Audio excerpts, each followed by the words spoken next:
I'm coming.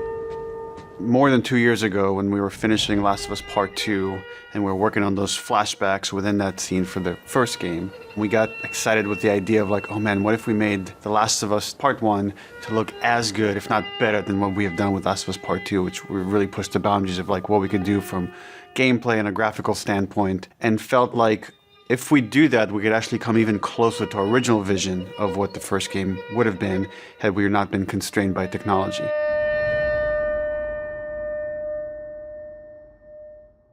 The original creative vision of The Last of Us, I think in a lot of ways was larger than what the PlayStation 3 was capable of. The tech of the PS5, it's like an open box of tools and goodies that we can play from and draw from. The 4K, HDR, improved haptics, 60 frames, help us to reimagine The Last of Us. It gave us opportunities to rebuild our characters at the highest fidelity. Not only are the characters more detailed, I mean down to the irises and the pupil depth. You know, you fall into the eyes of the characters. Aside from that, the facial animation is just way more believable. Like all the nuances, all the little subtle reactions, glances, glares, right? Like you get all of it almost closer to sort of the original performances. So no matter what, you stick to me like glue. Like glue. Like glue. Got it. Good, good. We are able now to not only just have the highest fidelity characters in the cutscene, but also in gameplay. It's the same character, so now we can do these seamless transitions in and out. Every part of the game has benefited from seamless transitions and emotional scripting. Pretty good, huh? Our stories happen in gameplay, on a stick. She knew my mom. All this stuff is designed to keep you constantly in this world. Riley, come here. Now you got this, go.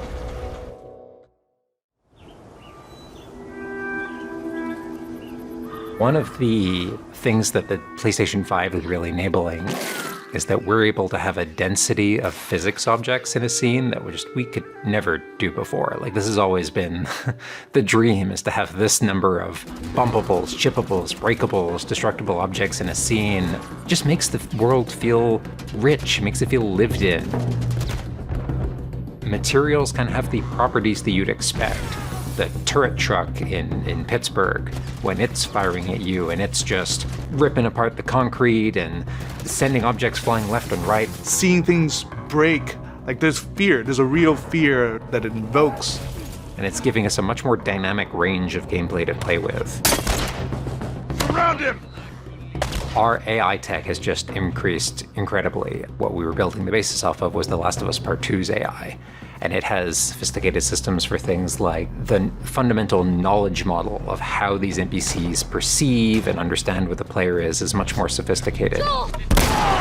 Now how the enemies are communicating with each other, how they're chasing you, how they're flanking you, how intense that fight feels, it's so much more rewarding coming out of it from the other side.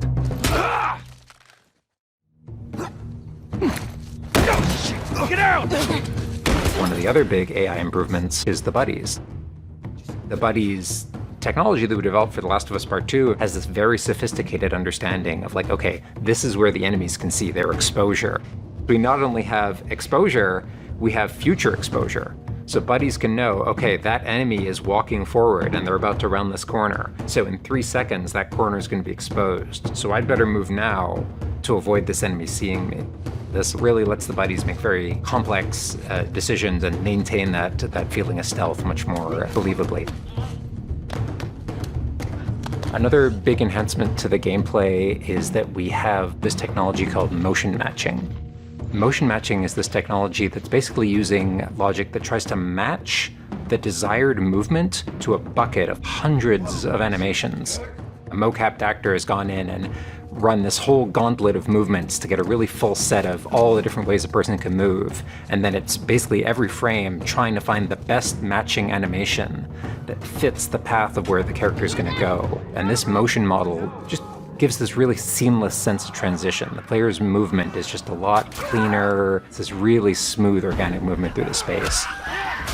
First, we just had to build that core experience. And then beyond that, we wanted to add several features that fans have been asking for. For example, we now have a permadeath mode. Along that, we've added a brand new speedrun mode, so players can time themselves. There's a whole community of gamers that just want to see how fast they can play through this game. Beyond that, we added a bunch more of unlockables. So there's all these different outfits for Ellie and Joel that people can unlock. A model viewer mode, so people can really appreciate the details. We added award-winning accessibility features. Every single accessibility option that we offer, that's a barrier removed for someone. As she surveys the apartment, her eyes wander to Joel. She steps past the couch. He wears the wristwatch Sarah gifted him, which now has a cracked face. To my knowledge, this is the first PlayStation game that has audio description built into the game, built into the cinematics. Now it's nighttime. Joel stirs in his sleep. And that's really the way we've tried to push the frontier of accessibility on this game.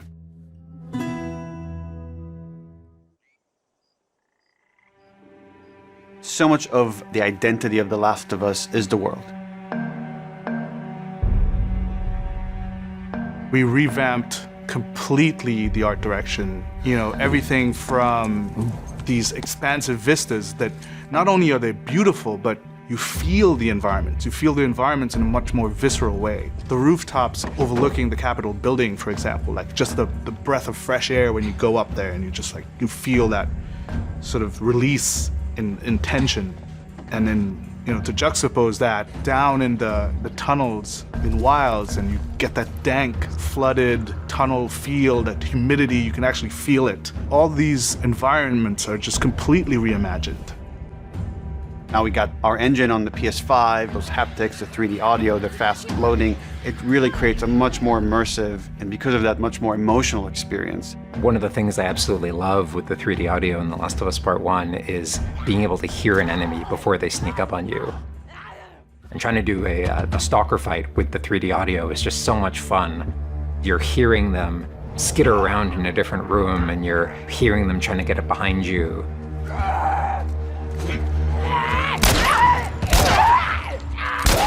Having that two-part reaction of like hearing, turning, seeing, reacting, it just really heightens that sense of just being grounded. You are in this character, you are in this world. Now, with the PlayStation 5, the amount of control that developers have over the DualSense, it's really, really cool. All the guns in the game have a variable amount of resistance on the triggers when you aim them. The way it works with the bow is that at the very beginning, when they're starting to draw the bow, there's a little bit of resistance. And then as the bow gets tauter and tauter, the amount of resistance is increasing. And then when you release the bow, you're also getting that resistance going out of the trigger. When you are aiming and firing the shotgun, you're going to get a haptic vibration on the shot. And then what I think is one of the ways that the DualSense really advances things is you're going to get a haptic vibration on the pump of the shotgun. And what's much more sophisticated about that on the DualSense is that in effect has a little like speaker in it. And it's playing an audio file that comes through in the vibrations. And those two beats is what you're going to feel on the controller. Looks like a good spot. This also ties in to the new workbench animations. So if you're seeing Joel taking apart a gun or screwing something in or putting a new stock on a gun, that moment where he's like jamming that on, you're going to get that haptic feedback on that. We have, haptics all across the board, for all the moments you kind of expect, for clambering, jumping, landing, meleeing, getting meleeed, like all those kind of high intensity moments we have represented in the haptics.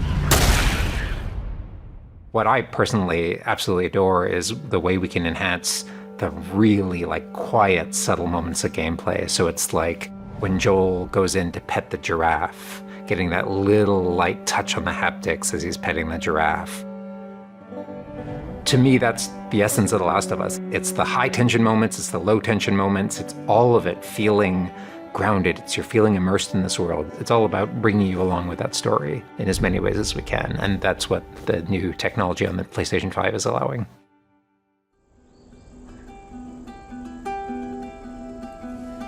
So is that everything you hoped for? Jury's still out. There's something special about that core experience of playing as Joel and Ellie on this journey. Then to take that experience and really honor it and keep the authenticity of it, but elevate it in every way possible, whether it's pipeline, whether it's art direction, whether it's technology, everything that allows us to make that experience better. Not different, extremely better. That's why, to me, this is the definitive way to play The Last of Us.